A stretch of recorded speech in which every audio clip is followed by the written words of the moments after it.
Ngayong gabi, nagpabalik ang ating guest.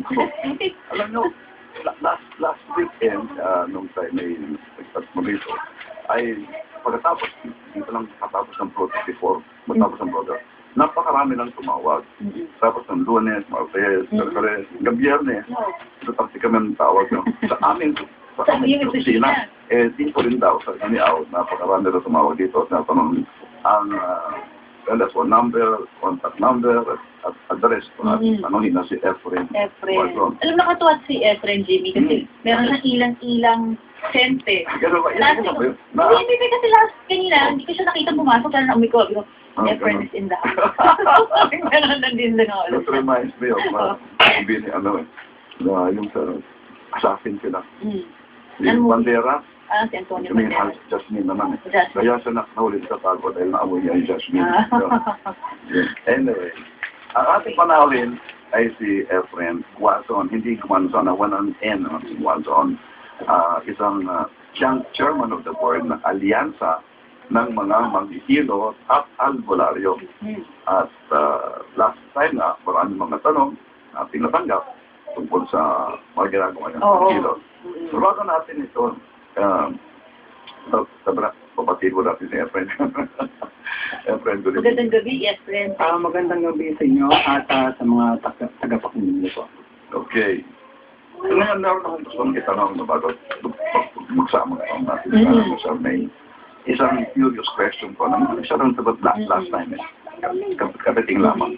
Ito yung history ng hilo. Alam ko na ito na. Nakwenta niya ng konti. Pero, kasi kaya ko na itanong tumulit. Ito yung lumasapan namin ni Efren kanina, no? Kaya ko na itanong yun, Charmaine. Dahil sa Thailand, ano? Merong tinatawag na Royal Thai Massage, no? Alam ba yun kung saan kung Bisaya? Isang hari, I forgot his name, no? But there was a certain king of Thailand na nagpapamasahe. Hindi, she was the one who developed the particular movement.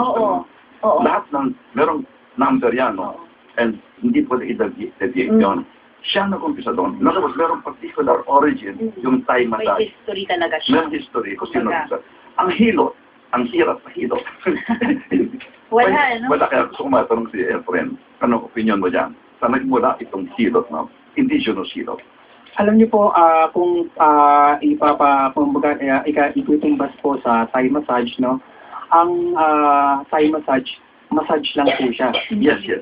Kaya ang hilo po, malawak po. Parang katumbas po yan ng traditional Chinese medicine or Ayurveda. Ngayon po, kung mapapansin nyo, ang hilot po, hindi po yan kaparehas nung halimbawa po, hinilot ko po itong isang tao, kaparehas din po ng kumbaga sequence din sa isang hinihilutin ko. Magkaiba po, no? Broken rhythm po ang hilot. Hindi porque ang, kunyari, meron siya pong spine misalignment, lalo kunyari sa cervical o dito po sa liig. Yung hinilot ko po nung nakaraan na merong, kunyari, may spondylosis o hindi na itatama yung tinatawag na guluguran doon sa liig o yung guluguran o yung spine. Hindi po yan kapares ng halimbawa po yung hinilot ko nung una, ganun din po yung pangalawa na parehas din po spondylosis kasi baka mamaya, halimbawa po, meron po siyang spondylosis cervical o yung tinatawag na liigyang guluguran, no? Kahit pareho po sila ng kumbaga sakit o karamdaman, pag hinawakan niyo po yung isa, hindi po kumbaga hindi po pareho yung takbo ng kusog. Kusog. O ibig sabihin ng kusog o energy dun sa tinatawag na guluguran. Iba yung takbo. Ngayon, ang tao halimbawa po, yung isa maliit. Tapos yung isang pumunta sa iyo malaki. So hindi rin sila pareho ng space ng guluguran o ng spinal column. Kaya tingnan niyo po, hindi po kaparehas po ng Thai massage kasi sa Thai massage may bilang Kunyari, 6 na hagod dito, 6 na hagod dito. It's more on stretching din So, ang hindi Kunyari, sa likod, merong left and right na likod, no? Kapag hinihagod niyo po ng 6 na hagod dun sa kanan, hindi nangangahulog ang 6 na hagod din sa kaliwa. Kasi, minsan kung ang likod hindi pantay, so, pwedeng 10 sa kanan, pwedeng 6 sa kaliwa. Kasi, hindi po, para magpantay po yung likod, mas marami pong hagod sa kaliwa o mas maraming o mas maikling hagod sa kanan kasi nga para pantahin nyo. Hindi katulad po sa massage, katulad ng Swedish massage. Kapag hinagod nyo yung kaliwa kanan, kung ang gagamitin yung stroke yung Swedish massage, meron po silang effleurage, sasabihin effleurage using tampad along erector spinae o yung para spinal muscle. Anin na hagod doon, tapos babalansin sa kabila, ano yun, masahe. Pero ang likod po, isinasayos po yung hindi pagkabala-balanse. Kaya kapag mas maraming hindi balanse sa kaliwa, mas maraming hagod doon. At pagka dito naman po sa kanan ay hindi naman masyadong marami, konti lang po yung hagod. Catherine, parang lumalabas pag sa hilot, hindi siya ganun ka, iba-iba parang sobrang technical na parang ito yung tinuturo pag anin na stroke, anin na siya, no? Yun sa'yo, depende dun sa kondisyon ng tao na magpapahilot. Kumbaga, Ganun nga po. oo, individualized, hindi siya mechanical, oo. Alam ko na may difference yun sa massage sa Thailand o sa dito. Ang kaya ko lang nabanggit yun, ay sa history. Sa history. Ang particular sa Thailand, meron pinagmulan. Sa atin, hindi natin alam kung saan nagmula yan eh. Ganito po yan. Yung history niyan ganito po. Ang mga katutubo po, may pinagmulan po yan. Actually, yung mga katutubo galing po tayo sa Himalayas. No? Kaya nga pag sinabi niyo pong Himalaya, ibig sabihin Higmalay. Ibig sabihin high level of consciousness. Yung Malay, consciousness, yung Hig is high level. So yan, naninggal yan sa mga baybaying mga ilog, dagat. Kaya kita niyo po na pangalan yung mga rehiyon ng ating bansa katulad ng mga Tagalog, galing sa salitang nagpupulong sa tabi ng ilog, kaya mga taga-ilog. No, yung mga Pangasinan, Pangasinan, Pampang, malapit po sa Pampanga, Pampang. Ngayon, yan po, may mga kanya-kanyang kalinangan at kasanayan. Kumbaga innate na sa kanila, kaya kita nyo po, yung mga rehiyon ng ating bansa na bulubundukin, halimbawa po, mabundok, umaakyat po yung mga katutubo doon, biglang may natulas.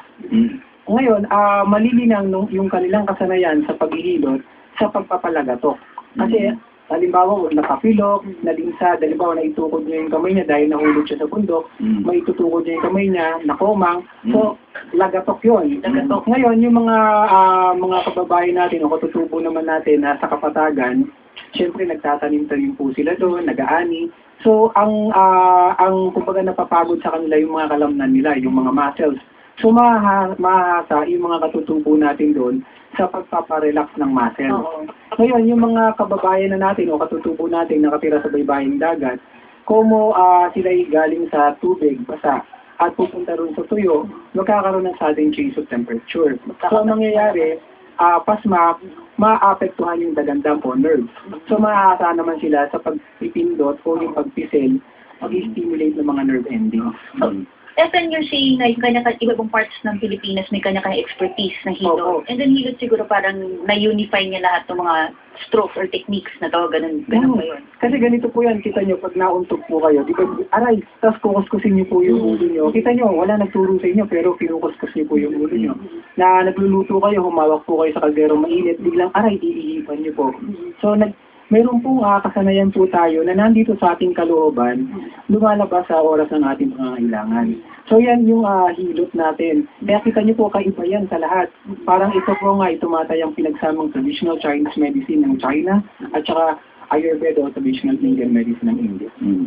Alam mo, meron ako naalala habang sasalita ka nung isang kapatid ko, tutad na sa akin, nakahulog siya sa bed niya, sa kanyang kama. And that's only for 1 foot height.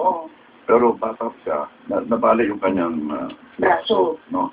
Ngayon, pinahilot siya sa isang bumbero. Manghihilot daw. Ay, sa mayatap kahilot, pag-ikomang siya.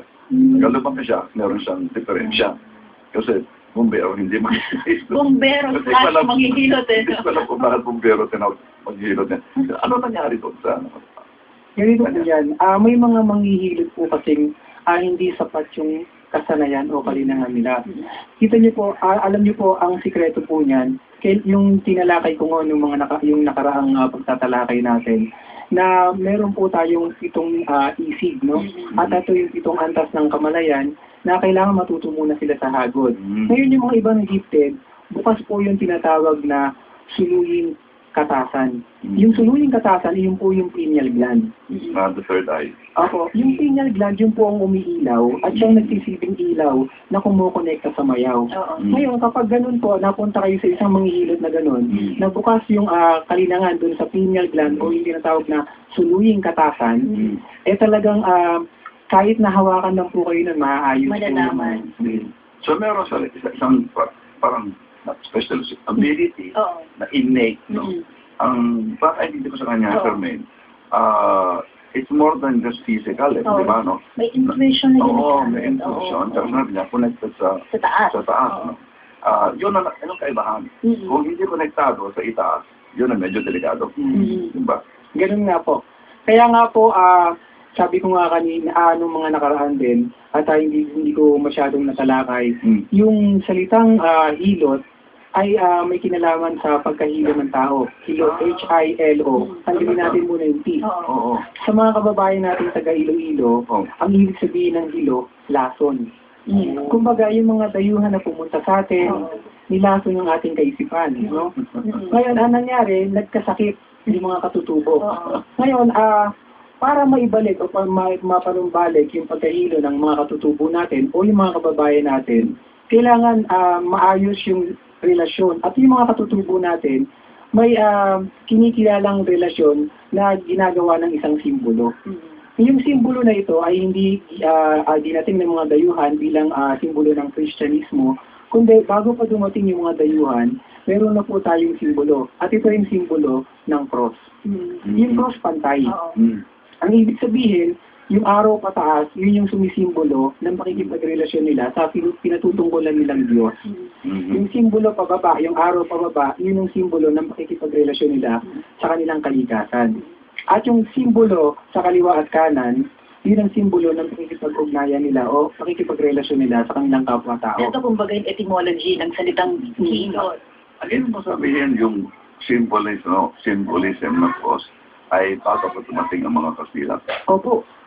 Kumbaga nga, kita niyo po yung kay Hitler, yung tinatawag na swastika. Swastika. Cross din yun, pero may paikot lang na gano'n. No? Sa atin, gano'n yun. Cross lang siya, kumbaga sumisimbolo ng pakikipagrelasyon. Kita niyo po, pag inayos lang ng mga katutubo o yung mga kababayan natin, yung kanilang relasyon sa Diyos at sa kalikasan at sa kapwa-tao, magagamot ang kanilang pagkahilo. Kaya pag itinabi niyo po yung cross sa salitang hilo, ang basa hilot. Kaya ang paalam ko sa history ng simbolo na yan, yung swastika is an ancient symbol from Lemuria, no? Inadapt na certain esoteric group in India, tapos inadapt naman ito si Hitler. So, binaliktad niya yung movement, no?